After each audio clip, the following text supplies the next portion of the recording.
20 ноябрь. Өлүм биз үчүн утуш экенине 5 себеп.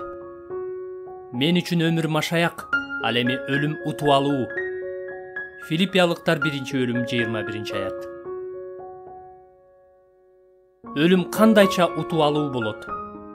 Биринчиден, ал аркылуу биздин рухубуз жеткилеңдикке жетет. Силер болсо Сион тоосуна, тирүү Кудайдын асмандагы Иерусалим шаарына, түмөндөгөн периштелерге, салтанаттуу чогулушка, ысымдары асмандагы китепке жазылган туңгуштардын жыйынына, баарынын соттоочусу болгон Кудайга, жеткилеңдикке жеткен адилеттүүлөрдүн рухтарына жакындап келдиңер. Еврейлер 12-бөлүм 23-25 чейинки аяттар. Андан кийин биздин ичибизде эч кандай күнөө болбойт. Ичибиздеги күрөш токтойт. Азыр бизди сүйгөн жана биз үчүн өзүн берген Теңирди капа кылып, өзүбүздөн көңүлүбүз калып, жүрөгүбүз ооруса, кийин мындай болбой калат. Экинчиден, бул дүйнөдөгү азаптардан бошонобуз. Өлөр замат дароо эле кайра тирүүлүүнүн кубанычына бөлөнбөйбүз, бирок бул дүйнөдөгү азаптардан бошонобуз.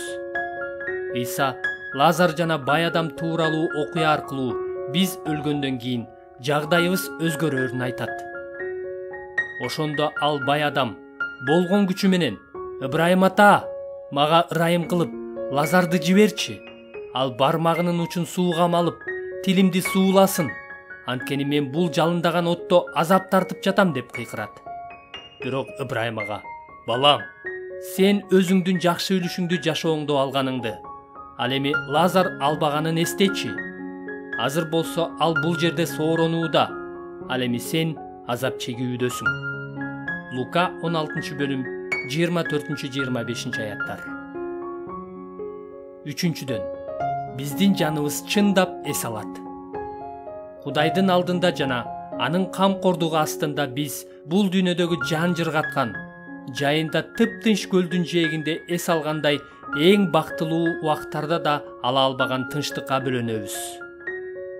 Мен курмандык чалынуучу жайдын алдынан Кудайдын сөзү жана өздөрүнүн күбөлөндүрүүсү үчүн өлтүрүлгөн адамдардын жандарын көрдүм.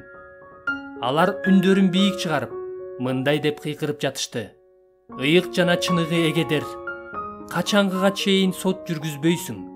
Качангыга чейин биздин каныбыз үчүн жер үстүндө жашагандардан өч албайсың?"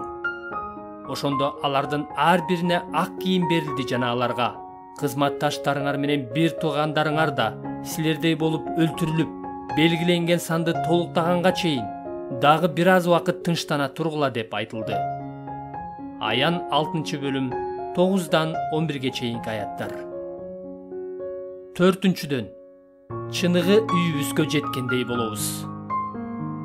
Мына ушинтип кайраттан жазбай, өз денебизден ажырап, асмандагы үйүбүзгө, эгебиздин алдына барууну эңсеп турабыз. 2-Корунтуктар 5-бөлүм 8-аят. Бүткүл адамзат өзү билбесе да, Кудайды сагынган абалда жашап жатат.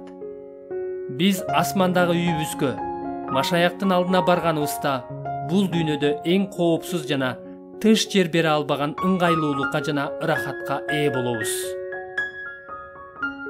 Бешинчиден, биз Машаяк менен бирге болобуз.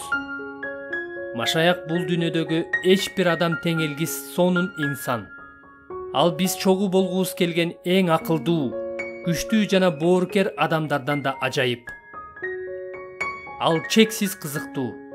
Ал өзүнүн конокторуна кубаныч тартуулоо үчүн качан эмне кылышты жана эмне дешти так билет. Анын сүйүүсү ашып-ташып тургандыктан, ал өзү сүйгөн адамдарды өзүнүн сүйүүсүнө бөлөнтүү үчүн эмне кылуу керектигин толук билет. Ошондуктан Павыл мындай дейт: "Мен үчүн өмүр машаяк, ал эми өлүм утуп алуу. Эгерде жердеги жашоом үзүрлүү эмгек менен коштолуп жатса, анда кайсынысын тандап алууну билбейм. Мен тигинисине да, мунусуна да тартылам. Бул дүйнөдөн кетип, Машаяк менен бирге болгум келет, анткени бул эң жакшы." Филиппиялыктар 1-бөлүм 21-23 чейинки аяттар.